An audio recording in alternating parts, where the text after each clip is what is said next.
Just off the western coast of Malaya and about 400 miles northwest of Singapore lies Penang, officially known as Prince of Wales Island. It is an important link in Great Britain's chain of empire and a principal port of entry to the Malay Peninsula. The capital and largest city on the island is Georgetown, with about 160,000 inhabitants, the majority of whom are Chinese. The harbor of Georgetown is noted for its colorful conglomeration of boats from all parts of Malaya.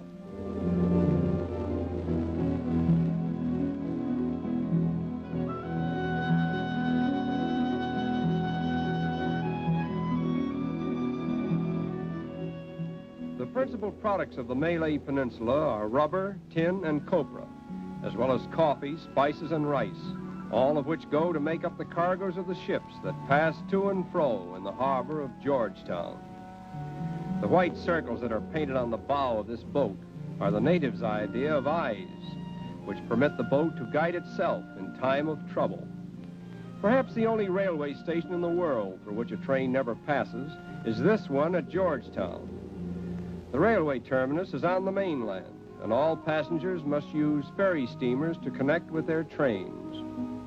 Of all the strange cargoes that have sailed into this harbor, the oddest were those of the Yankee clippers that carried cargoes of ice to Penang over a century ago. Even today we may see here ships that are not unlike the Yankee clippers of old.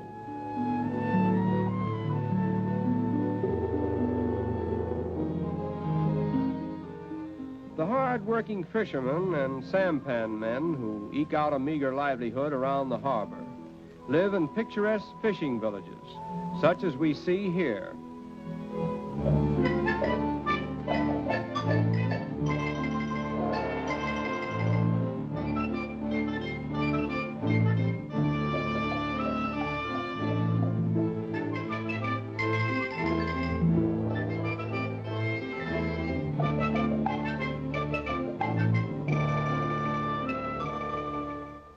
On the busy docks of Georgetown, we find a mixture of Chinese, Malays, and East Indians, the most aggressive of whom are the Chinese. The Tamil and the Hindu add to the stock of local labor. But of the many successful merchants here, the majority are Chinese, and their language, customs, and architecture are predominant.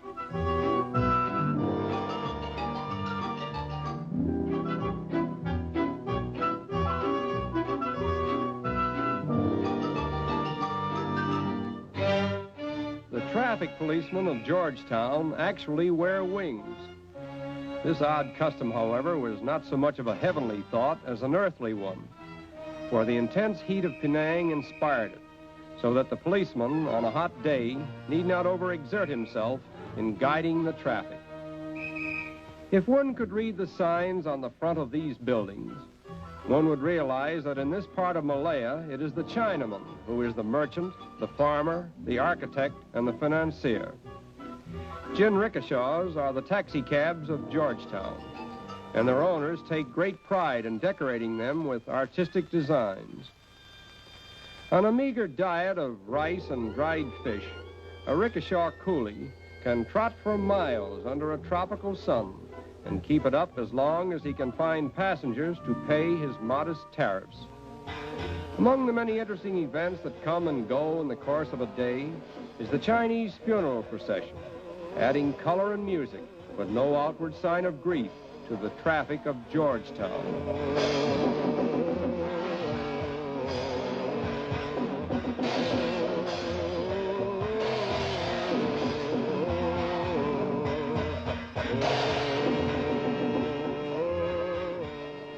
The mourning color is white, and the character of the funeral varies with the social and financial position of the deceased.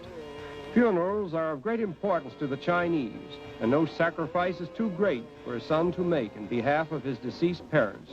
In fact, one of the most appropriate presents that a son can give to an aged father or mother is a coffin. Most of the native Malays are Mohammedans, and they would suffer crucifixion sooner than deny their faith. But they are not bigots. In fact, they are very tolerant and believe that the absence of hypocrisy is the beginning of true religion. among the many oddities in the Chinese religion is snake worship. And for that purpose, this world-famous snake temple was erected in Penang. Ancestor worship and filial piety, however, form the real religion of the Chinese. A man shall ever pay tribute of deep reverence to his parents during their lifetime, to their spirits after death, and so to the spirits of all his ancestors. And this faith colors every act in the daily life of the individual Chinese.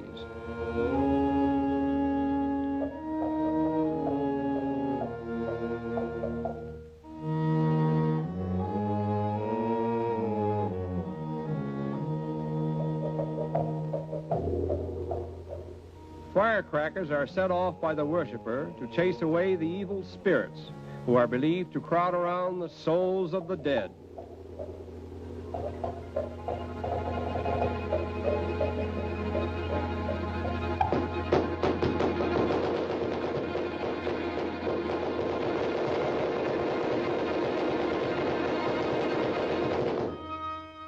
Chinese receptacles supporting wooden branches, called snake trees, are placed in and around the temple for the convenience of the sacred snakes.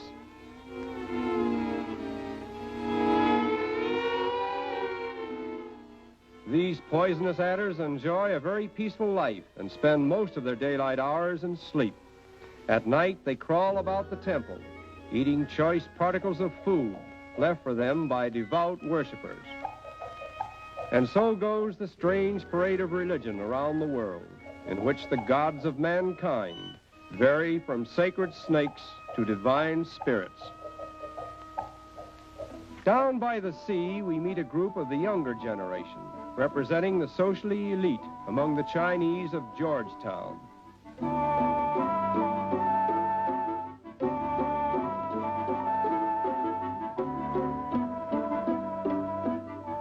The Malayan Chinese girls are famed for their charm and beauty.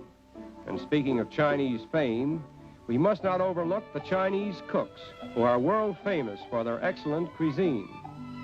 The Chinese have 2 substantial meals in the day, luncheon and dinner, and a rich man very often will serve to his guests at dinner 24 or more dishes, always a multiple of 8. This familiar-looking European combination, however, reminds us that Penang is a British colony in which the cuisine of Old England occasionally gets mixed up with that of the Chinese. The Chinese were resident on the Malay Peninsula long before the coming of the white man, and many of them neither speak nor read the Chinese language, although they maintain their Chinese characteristics and their affiliations with China. It is difficult to say farewell to such exotic loveliness as this, but there's a steamer in the harbor with her engine shot with fire, and our hearts have gone aboard her for the island of desire. We are fevered with the sunset, we are fretful with the bay, for the wander thirst is on us, and our souls are in Cathay. And it is with this thought that we say, farewell to Georgetown, the pride of Penang.